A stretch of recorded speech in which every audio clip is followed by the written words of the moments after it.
Welcome back to the channel, everybody. If you like this video, hit subscribe. Also leave a comment and leave a like. Hey guys, welcome back to the channel.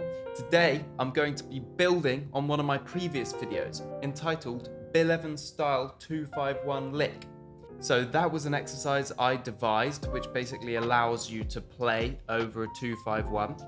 So today I'm going to be building on that lick, and I'm also going to be introducing some more slightly harder licks. So let's just remind ourselves how that one went. So that lick went like this.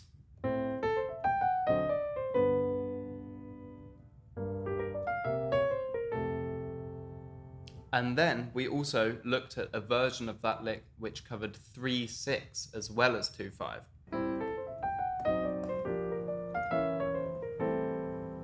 So now I'm just going to introduce a variation on that exact lick. So it starts exactly the same. We're going to be looking at the 3/6/2/5 version.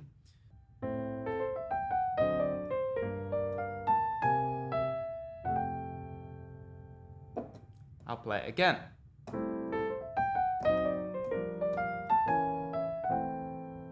Okay, so let's break this down.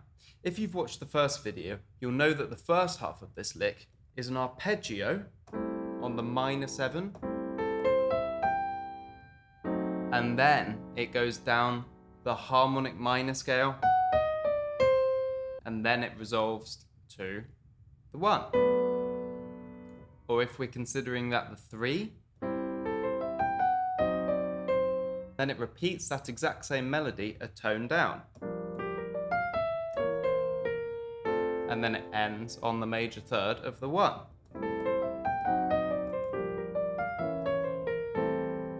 Okay, so my variation is playing the first half of that lick, or let's keep to the original rhythm. But instead of going down to the root note of the 2 and playing another arpeggio, we're starting on the third of the 2. So we're going 3, 5, 7, 9, and then we're highlighting this altered sound by playing a flat 13 in the melody and an altered chord in the left hand, and then resolving to the major 1. And the melody does this enclosure where it jumps down to the 7 and then back up to the 2. So this is just the second half. So we can separate that as well and just play that as a 2/5.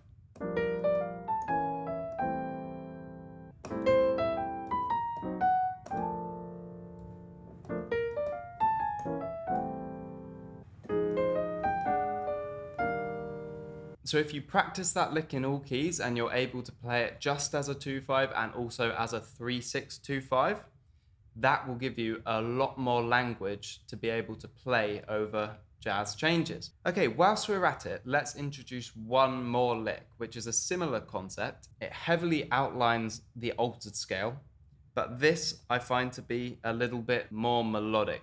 And I'm going to admit, I did actually steal this one off Wayne Shorter.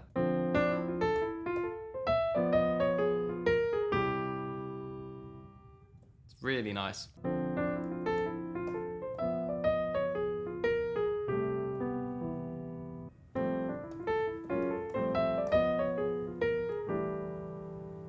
So it starts on just the root, and it plays a scale. So this triplet rhythm, and then it does this classic jazz arpeggio. So it's kind of like the relative major of the D minor. So it's F. It's like an F major 7 arpeggio starting on the 7. And then it does this pattern. So it does 2 consecutive notes, and then it just moves that down a semitone. So this shape is associated with the tune Honeysuckle Rose by Fat Swallow, which is a classic kind of lick that people use. So he's kind of doing the beginning of it, moving it down a semitone, and then going, kind of doing the whole shape. So he's teasing you, and then he's taking it down. And then he jumps back up to, and then lands on the 5. So we're in C major. This is the 5. And then the altered.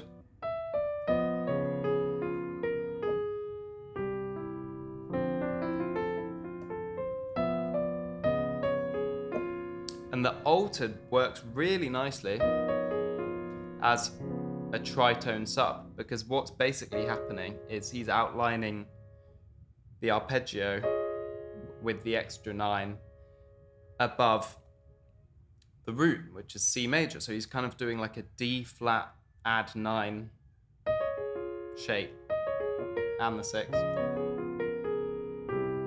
So we can treat that like an altered, G altered, or we can treat that like a tritone sub, so D flat 7.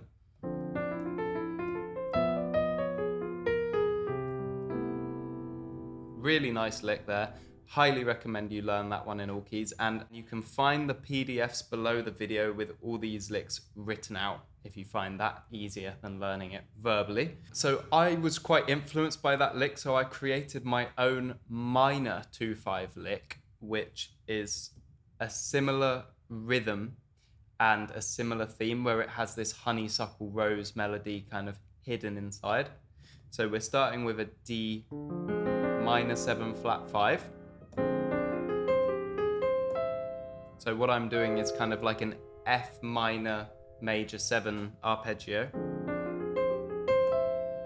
And then I'm doing a similar lick,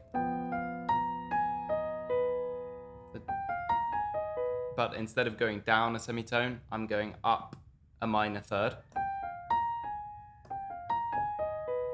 And then I'm repeating the initial. And then I'm resolving on the 3. I love resolutions on the 2 and the 3. They both sound lovely. So let me play that one for you.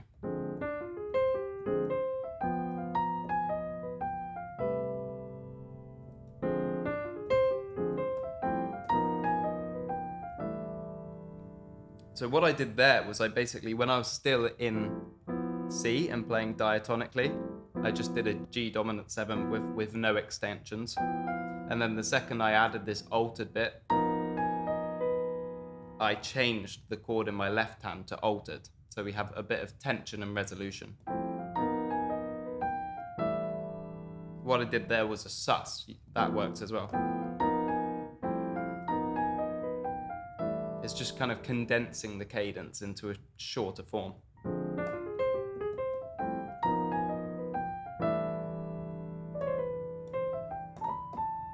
And now I'm just going to show you that exact same lick in one more key.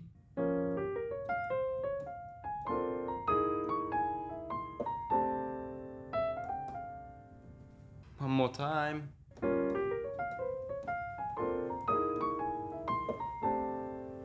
So yeah, a lot of information in that lick. So with this style of learning, it's quite formulaic. You kind of have to write it all down in every key and then go through it on the piano with the metronome and just make sure you can kind of play these shapes in every key.